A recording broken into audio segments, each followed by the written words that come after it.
दोस्ती प्यार धर्मांतरण। देश में लव जिहाद का जाल इतना गहरा हो चुका है कि हर जगह ये साजिश अपनी जड़ें जमा रही है। और एक ही साजिश, एक ही पैटर्न। नाम बदला, पहचान छिपाई, भरोसे की चादर ओढ़कर बेटियों को फंसाया गया। मध्य प्रदेश से भी लगातार लव जिहाद के मामले सामने आ रहे हैं। राजधानी भोपाल से लेकर छोटे शहरों तक जिहादी साजिश का खुलासा हो रहा है। और अब जो आपको आंकड़े सामने आ रहे हैं वो सोचने पर मजबूर कर देंगे। खतरा आंकड़ों की शक्ल में दस्तक दे चुका है, वो दरवाजे तक पहुंच चुका है, जिसे नजरअंदाज करना भारी पड़ सकता है। बात मध्य प्रदेश की करेंगे। जनवरी से 2020 से जुलाई 2025 यानी 5 सालों का अगर हम डेटा देखें तो 283 लव जिहाद के मामले सामने आए हैं।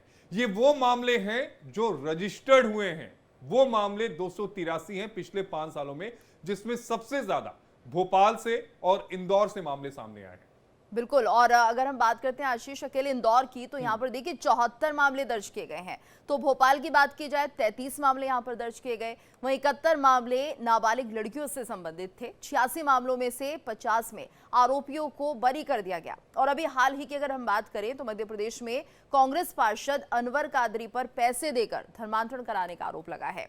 वहीं मध्य प्रदेश में सरकार धर्मांतरण के इस जिहादी खेल को रोकने की कोशिश कर रही है। मोहन सरकार ने धर्मांतरण करवाने वालों को फांसी की सजा का ऐलान भी कर दिया है। कई सवाल उठ रहे हैं। जिस तरीके से मामले सामने आ रहे हैं, रैकेट बनाकर जिहादी साजिश को अंजाम दिया जा रहा है जी। उससे साफ है कि लव जिहाद गैंग एमपी को गढ़ बनाने की कवायद में है। वो एमपी को गिरफ्त ले चुका है। लेकिन सवाल ये उठता है कि जब मध्य प्रदेश में लव जिहाद को लेकर पहले से ही कानून है, तो आखिर ये मामले इतने बढ़ते क्यों जा रहे हैं? इस पर चर्चा करेंगे, लेकिन एक बयान आपको सुनवा देते हैं। लव जिहाद को लेकर मध्य प्रदेश विधानसभा में चौंकाने वाला जो है आंकड़े सामने आए हैं। मध्य प्रदेश में पिछले 20 साल से बीजेपी की सरकार है, लेकिन अगर हम 4 साल की बात करें तो 283 लव जिहाद के मामले सामने आए हैं, जिसमें से टॉप में इंदौर है और दूसरे नंबर पर भोपाल है। आप हमारी सहयोगी मुक्ता पाठक जी की रिपोर्ट को देख रहे थे। मुक्ता पाठक जी हमारे साथ अभी जुड़ेंगी, जो बताएंगी कि आखिर मध्य प्रदेश में मामले तेजी से क्यों आ रहे हैं।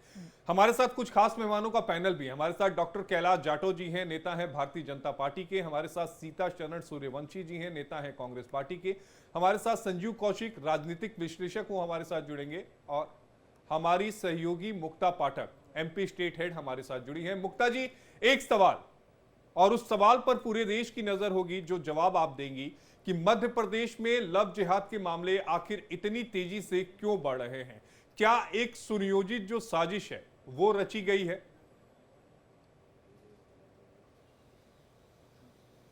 बिल्कुल, बहुत जो है आपने सही सवाल पूछा है, क्योंकि अगर हम देखें तो 20 साल से बीजेपी की ही सरकार है। उसके बावजूद, और जिस हिसाब से अगर हम बात करें, अभी के मुख्यमंत्री डॉक्टर मोहन यादव ने कड़ी से कड़ी सजा की भी जो है वो ऐलान किया हुआ है। लेकिन जो पिछला पूरा हम कार्यकाल देखें और जिस तरह से ये चौंकाने वाले जो आंकड़े सामने आए हैं, तो इसको हम एक तरीके से इस तरीके से देख सकते हैं कि ये जो है एक सुनियोजित तरीके से एक षड्यंत्र है जो हो रहा है। और इसको जो है कहीं ना कहीं इस पे जो पुलिस है इस पूरे मामले को देखकर अनदेखा कर रही है, क्योंकि अदरवाइज इस तरह का जो जाल बनाया जाता है, बुना जाता है। लेकिन मुक्ता, यहाँ पर ये बात भी सामने उठी थी कि एक कानून होती है, खास कानून बनाया जाना चाहिए लव जिहाद को लेकर कार्रवाई करने के लिए। साथ ही साथ इसको लेकर लगातार काफी चर्चा रही, तो क्या उनका कोई भी नतीजा नहीं निकला?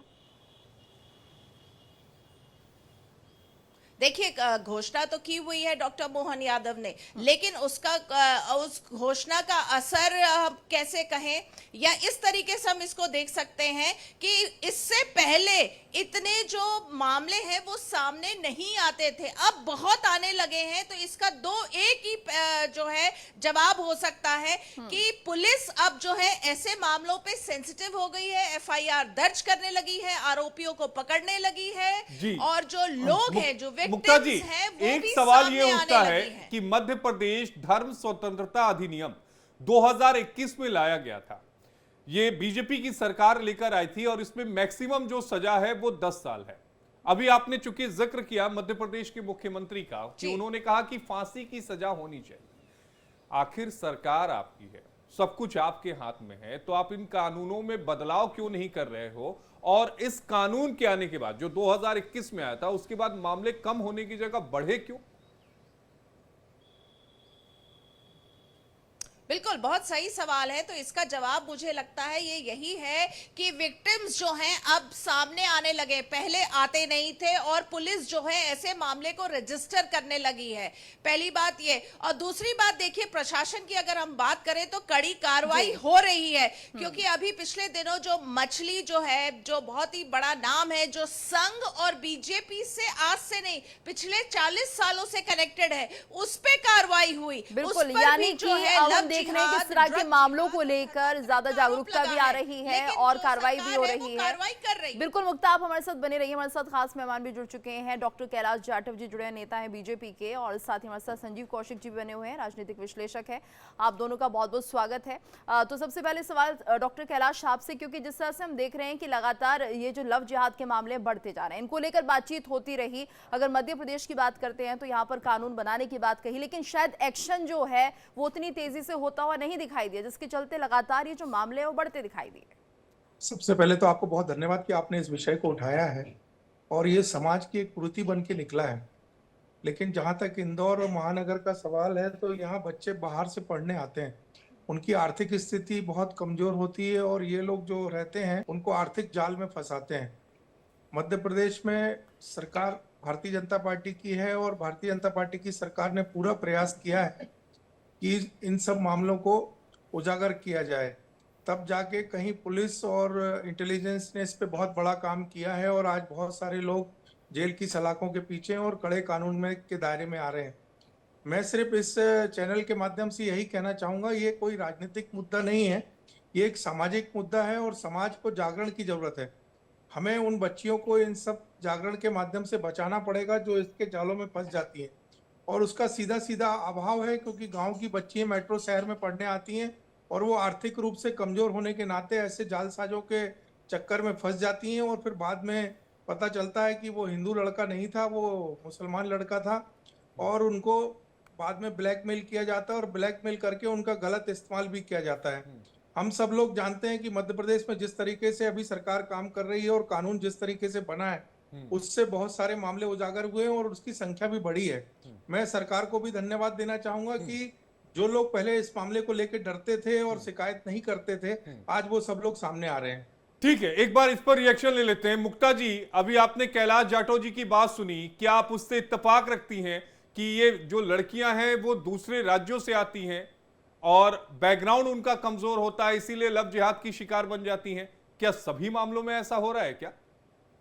काफी हद तक ये बात बहुत सही है, क्योंकि देखिए पहले तो इनको इसी तरीके से फंसाया जाता है। फाइनेंशियली जो है उनको जो है अलग अलग, जैसे जो लड़कियां हॉस्टल्स में पढ़ती हैं उनको बाहर ले जाया जाता है, चाहे वो क्लब हो या इस तरह की चीजें हो, तो उनको जो है पार्टी कराना और उनको जो है फाइनेंशियली जो है मदद करना इस तरीके से। और जो लड़के होते हैं वो मुस्लिम होते हैं लेकिन हिंदू नाम अपने आप को प्रेजेंट करते हैं, तो कहीं ना कहीं वो झांसे में फंस जाती है और उसके बाद जो है उनसे संबंध बना के वीडियो बना लेना, जिसके बाद जो है ब्लैकमेल का पूरा सिलसिला शुरू हो जाता और है। ये पूरी एक इसमें एक लाइन भी है कि ये क्लब जाना, पार्टी करना, ये मूलभूत जरूरतें नहीं है, ये आपकी ख्वाहिशें हैं, ये आपकी तमन्ना है जिसमें आप गुमराह हो जाती हैं। मूलभूत जरूरत होती है तो समझ में आता है और इसीलिए ऐसी लड़कियों को टारगेट किया जाता है। संजीव कौशिक जी से भी एक रिएक्शन ले लेते हैं। देखिए आशीष भाई, मुझे लगता है कि आधुनिकता के दौर में जो लड़कियां घर से बाहर निकलती हैं, निश्चित तौर पे उनकी उतनी समझ भी नहीं विकसित होती है कि वो किसी के बारे में सोच पाएं, तहकीकात कर पाएं कि किसके मन में क्या है। हम लव जिहाद के आंकड़े तो सामने लाते हैं, लेकिन उसके आंकड़े कहाँ हमारे पास हैं? जो स्वजातीय होते हैं या अपने ही धर्म से जुड़े हुए लोग होते हैं, उन लोगों के द्वारा भी चले जाते हैं और उससे ज़्यादा बदतर की जिंदगी वो जीते हैं, तो उन लोगों के साथ भी यही होता है। तो अब चूंकि लव जिहाद एक ऐसा शब्द है जो निकला 2009 से और लगातार उस पर चर्चा हो रही है, ये हमारे साथ जाती है।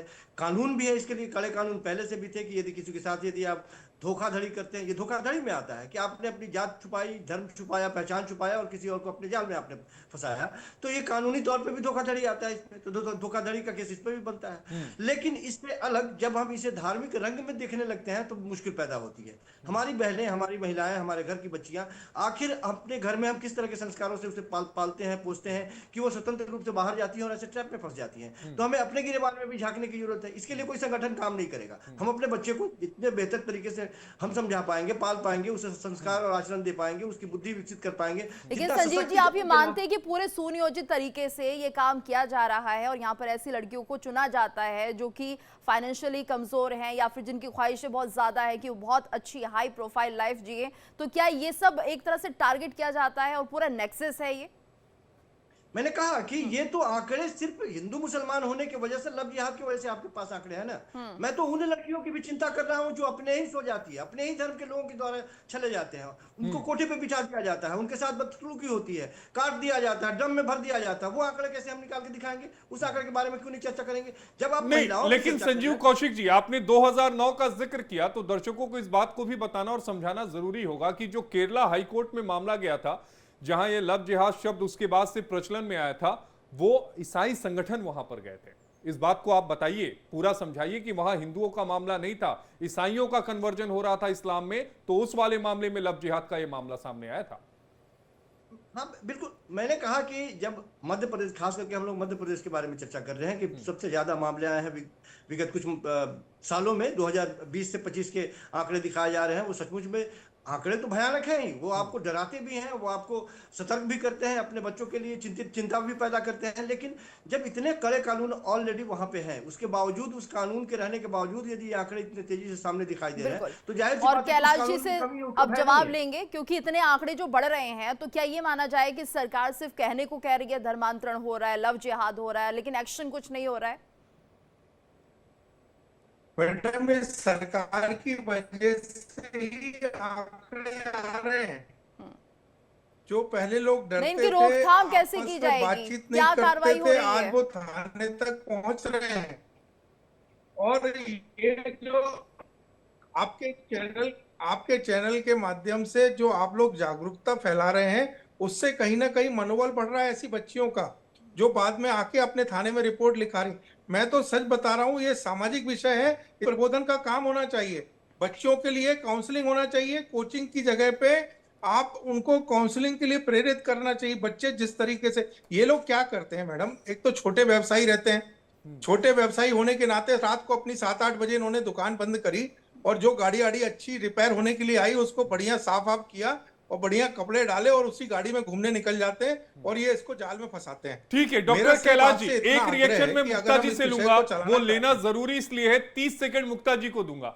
मुक्ता जी, कानून बना देना सब कुछ नहीं होता, कानून को किस तरीके से पालन करवाया जाता है और किस तरीके से वो मुकम्मल अंजाम तक पहुंचता है। अब मुझे यह बताइएगा कि जब से ये कानून बना 2021 से 2025 के बीच में कितने लव जिहाद के दोषियों को अदालत द्वारा दोषी ठहराया गया है, इन आरोपियों को दोषी ठहराया गया है अदालत के द्वारा? क्या इसका डेटा है? क्योंकि मैंने गूगल सर्च किया, मुझे मिला नहीं। जी बिल्कुल सही कहा आपने सर्च किया और मिला नहीं। तो देखिए, ये जो है पूरा जो मामला है, इसमें जो है जिस तरह से अभी आपने भी देखा होगा कि कुछ दिन पहले जो है कैसे मंदसौर में जो है हिंदू संगठनों ने देखा एक लड़का, मुस्लिम युवक और एक स्कूल की लड़की अकेले में बैठे हुए थे, तो उन्होंने तुरंत उसको पूछताछ की, पुलिस को इन्फॉर्म किया और जो है प्रोटेस्ट किया। तो ये अवेयरनेस आना जरूरी है कि कहीं भी आप देखें कि कोई संदिग्ध अवस्था में आपको लड़का और लड़की मिल रहे हैं और लड़का मुस्लिम है, लड़की को फंसाने की कोशिश कर रहा है, तो एक सोशल अवेयरनेस होना चाहिए, लोगों के अंदर इतनी जागरूकता होनी चाहिए कि तुरंत उसको जो उस पे सवाल जवाब करे। तो देखिए इस तरीके मुक्ता जी, इस बात का भी ख्याल रखना होगा कि सोशल अवेयरनेस जो है वो मॉरल पुलिसिंग में ना तब्दील हो जाए, लोग कानून अपने हाथ में लेने लगेंगे। बिल्कुल, बहुत सही कहा आपने। बिल्कुल मॉरल पुलिसिंग होने लगेगा, लेकिन कहीं ना कहीं अवेयरनेस क्रिएट करने की जरूरत है ताकि ये जो फाइनेंशियली वीक बैकग्राउंड से जो लड़कियां आती हैं वो इसमें जो है ना फंसे, इन जाल बिल्कुल में उन ना फंसे। बच्चियों को ये अवेयर करने की awareness जरूरत create करना है बहुत जिनके जरूरी लिए है। बाकायदा ये पूरी तरह से टारगेट किया जाता है कि आपको किस तरीके से इन बच्चियों को ही फंसाना है, उन्हें कम से कम अवेयर होना चाहिए। और शायद हमारी भी कोशिश रही कि हम अपने इस खास पेशकश के जरिए सभी को अवेयर करें। धन्यवाद करना चाहेंगे आप सभी का हमारे साथ इस चर्चा में जुड़ने के लिए।